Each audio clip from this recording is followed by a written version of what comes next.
Y de alguna manera desde Buenos Aires ellos emigran hacia Montevideo y fundan Montevideo. Por lo tanto, Artigas es uno de los fundadores. Los Artigas son fundadores de Montevideo. Montevideo fue fundado por 6 familias venidas de Buenos Aires y 13 familias canarias, ¿verdad? Luego se van a sumar en 1729 25 familias más canarias. Por lo tanto, yo siempre digo que Montevideo es una ciudad canaria, es mucho más canaria que el resto del Uruguay, al cual le decimos canarios despectivamente. Pero entonces, la familia Artigas emigra a Montevideo, funda Montevideo, y en aquel momento, por fundar la ciudad, te daban algunos beneficios. Por ejemplo, te daban, por un lado, una chacra, una estancia y el solar donde vivir. Además de otros beneficios bastante interesantes, como no pagar impuestos, carne gratis, ¿no? Especias gratis, etcétera, ¿verdad? Entonces la familia Artigas de alguna forma es una familia patricia de la época, ¿verdad? Son los fundadores, son los primeros. Si bien el crecimiento de Montevideo es muy lento a lo largo del siglo XVIII, ellos son parte de lo que es la familia Burgues, la familia Carrasco. Pensemos que Artigas es sobrino de Sebastián Carrasco, a quien le regalan una estancia, que yo siempre pensé lo mismo. A él le dan la estancia que lleva su nombre, ¿verdad? El actual barrio Carrasco. Como estancia era malísima. Era un lugar precioso, pero como estancia para meter animales era bastante mala. Entonces, Juan Antonio Artigas, de alguna forma, va a tener una relación bastante especial con su nieto. Pero no quiero olvidarme de lo que son los abuelos por parte materna, que siempre nos olvidamos, ¿verdad? Los abuelos de Artigas por parte materna eran Felipe Pascual Aznar y María Rodríguez o María Camejo, que era una canaria que había venido en la segunda emigración. Ellos son los padres de Francisca Antonia Arnal, que es la madre de Artigas, y Martín José Artigas es el padre, ¿verdad? Entonces, Artigas nace en 1764, un 19 de junio, en Montevideo. Primer dato importante. Históricamente se creyó que Artigas nació en Sauce. Sí. Y Sauce ha levantado esa bandera orgulloso. Claro. Bueno, podemos decir sí desde vivieron. hace...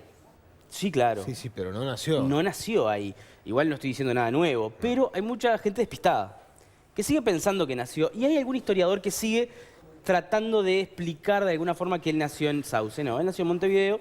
Fue bautizado de la iglesia matriz, su padrino se llamó Nicolás Zamora. Si uno va a los archivos de la curia puede encontrar la fe de bautismo. Además está la pila bautismal ahí todavía, que se destaca que allí fue bautizado Artigas. Que allí fue bautizado Artigas. Y nace en un Montevideo muy diferente al actual. Un Montevideo pequeño, aldeano, un lugar que se parecía más a un pueblito de campaña actual que a una ciudad. ¿Ah?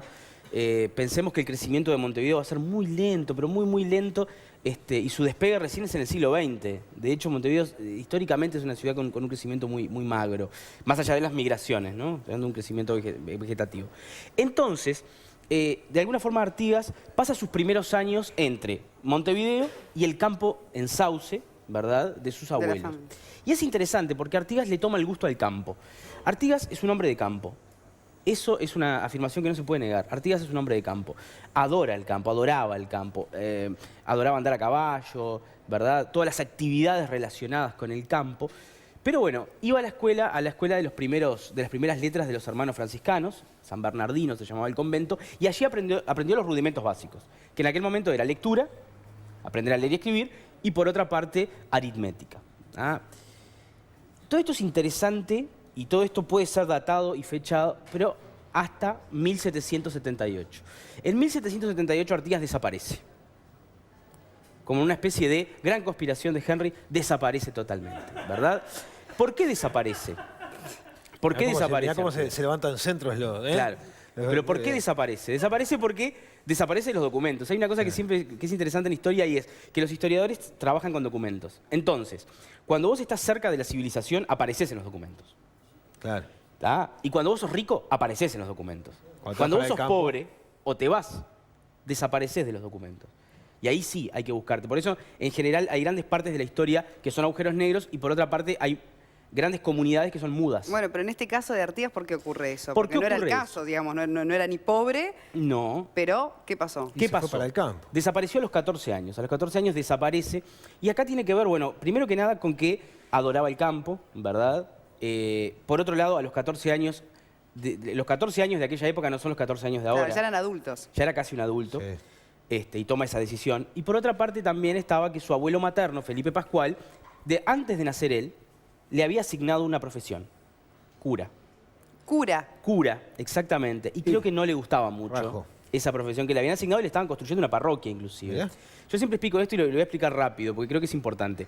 Qué curioso imponer esa vocación, ¿no? Eso sí Pero que... en porque aquella otras época te era las más común de entiendo. lo que creemos. Porque digamos que la familia colonial era una familia que buscaba los beneficios de la familia, o sea, el pater familia, una familia muy machista obviamente, buscaba el beneficio para todos, para lo que era la familia, que era mucho más que papá y mamá e hijos. Era bastante más grande, con Claro. primos, con allegados, ¿verdad? Y entonces, ¿cuál era la forma de conseguirlo? Y era, por ejemplo, yo tengo un hijo, Federico. Entonces yo lo que pienso es, bueno, yo necesito tener uno de mis brazos cercano al poder político. Por lo tanto, lo que hago es lo preparo para ser gobernador o lo preparo para ser político. Por otra parte, Soledad es mi hija, entonces yo lo que necesito es estar cerca de los militares, porque también es importante. ¿Qué hago? La preparo para ser una dama que se case con un militar. Exacto. Entonces la presento en sociedad, etcétera, etcétera. Tengo otro hijo, Cristian.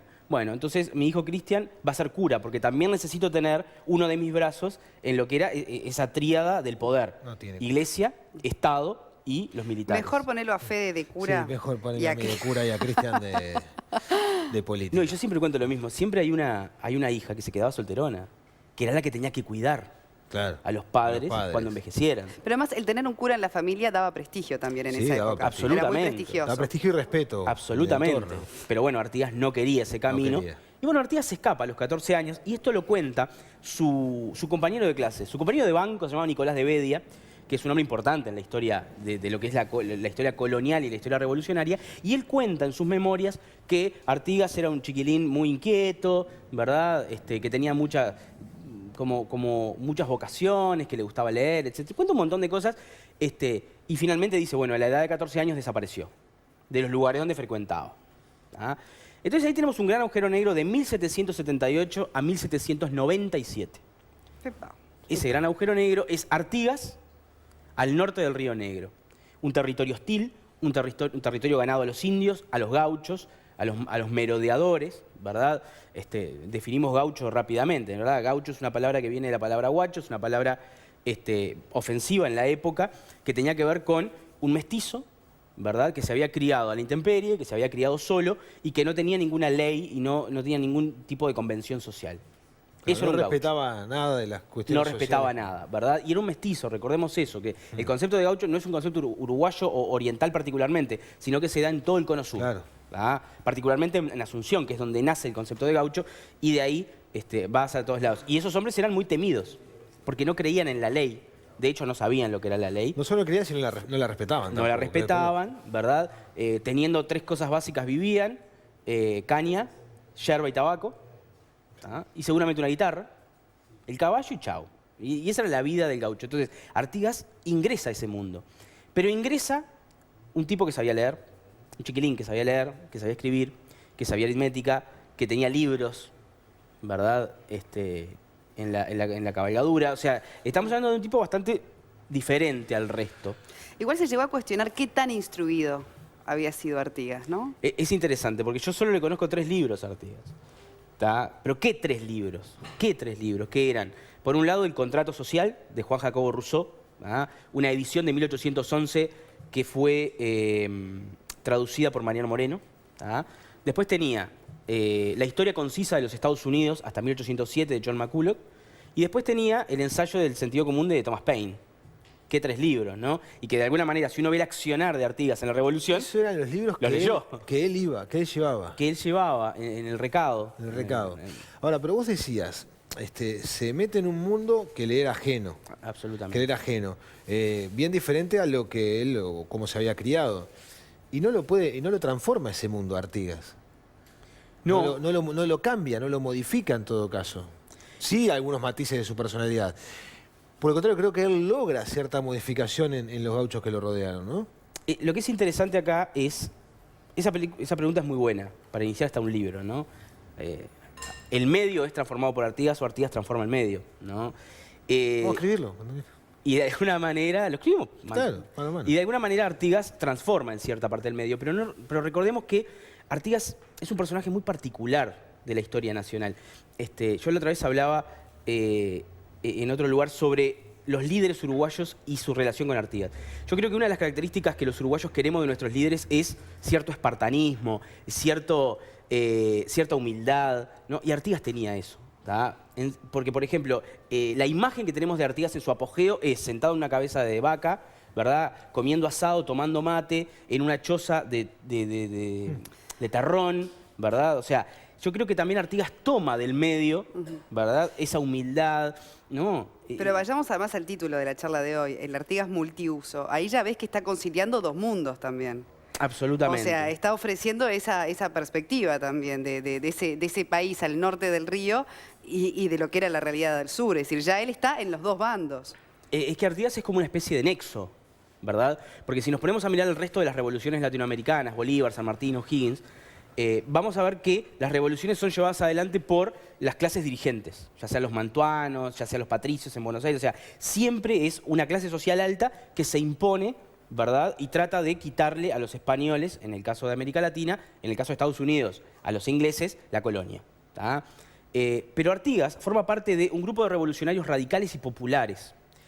Con radicales y populares no digo bueno ni malo. Sí. Estoy diciendo radicales y populares. En esas revoluciones, Artigas lo que hace es, como otros, por ejemplo, Hidalgo y Morelos en México, como por ejemplo la Revolución Haitiana, de la que nada hablamos y nunca hablamos, y es una revolución impresionante, la primera, 1791, un par de años después de la Revolución Francesa, son revoluciones que toman una porción de la población que está olvidada, que está relegada. Artigas toma una porción de población totalmente olvidada.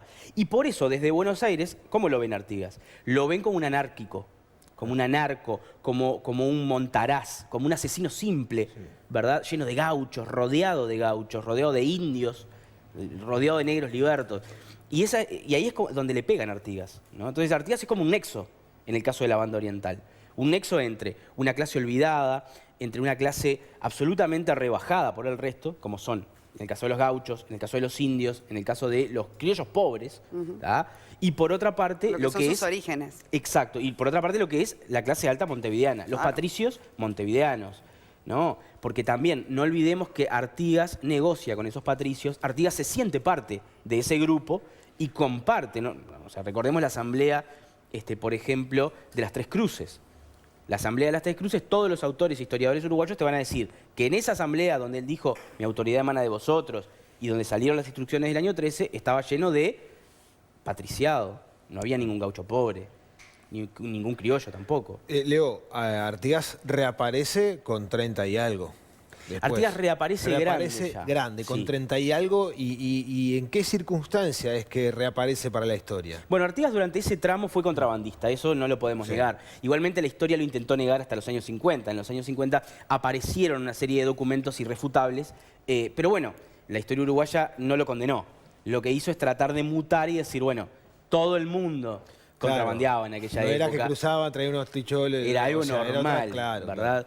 Porque en realidad contrabando es una palabra muy amplia, ¿no? Bando era el nombre de las leyes en España, por lo tanto el contrabando es contra la ley, ¿no? Y en el caso de América Latina era cruzar cosas, llevar cosas de un lado al otro, particularmente al imperio portugués, que era el que estaba al lado. Ahora, Leo, déjanos picando entonces esta parte en la que reaparece, porque vamos a tener que abordarlo en una segunda instancia el viernes próximo, después lo que es el emblema en el que se creó en torno al prócer, ¿no? Bueno, Artigas reaparece en la historia, o aparece más nítido, con colores más fuertes, cuando acepta un indulto para formar parte del cuerpo de blandengues, ¿no? El cuerpo de veteranos blandengues de la frontera de Montevideo, es el pomposo título, y era una policía rural, ¿verdad? Y Artigas, de alguna manera, se acoge a los beneficios de un indulto que había sacado el gobernador, exgobernador y después virrey Olaguer y Feliu, en el cual a todos aquellos contrabandistas que tenían delitos de robo, se les perdonaba los delitos si ingresaban al cuerpo de blandengues. Y así fue que Artigas, y atrás un montón de mozos alucinados, así le llamaban, aquellos jóvenes que estaban detrás de Artigas y se alucinaban con lo que era ese caudillo, se unieron al cuerpo de blandengues. Y acá siempre yo planteo lo mismo, ¿no? Y a la gente le molesta. Pasó de ladrón a policía. Sí, claro. Técnicamente pasó de ladrón a policía, ¿no? Y acá los historiadores también, está bueno porque lo que dicen es, bueno, pero en realidad, en la escuela me acuerdo de la maestra, que decía, no, pero en realidad lo que pasaba era que él, si contrabandeaban 2 ovejitas, los dejaba, ¿no? Una cosa así, una cosa como Hacía la vista gorda. Hacía la vista gorda, ¿no? Pasaba, pero... Pero igualmente Artigas hace una carrera, un carrerón importante porque en cuestión de unos años llega a ser capitán. Bueno, ahí vamos a poner un punto suspensivo y esta historia continuará. Sí, como continuará es. porque además hay que contar que Artigas era mujeriego. Ah, lo dejamos así como las novelas, que por Artigas capítulo vamos. tenía un hijo en cada pueblo. Esas cosas también vamos a contarlas, ¿no? Y tenemos 16 datados. 16 hijos de Artigas.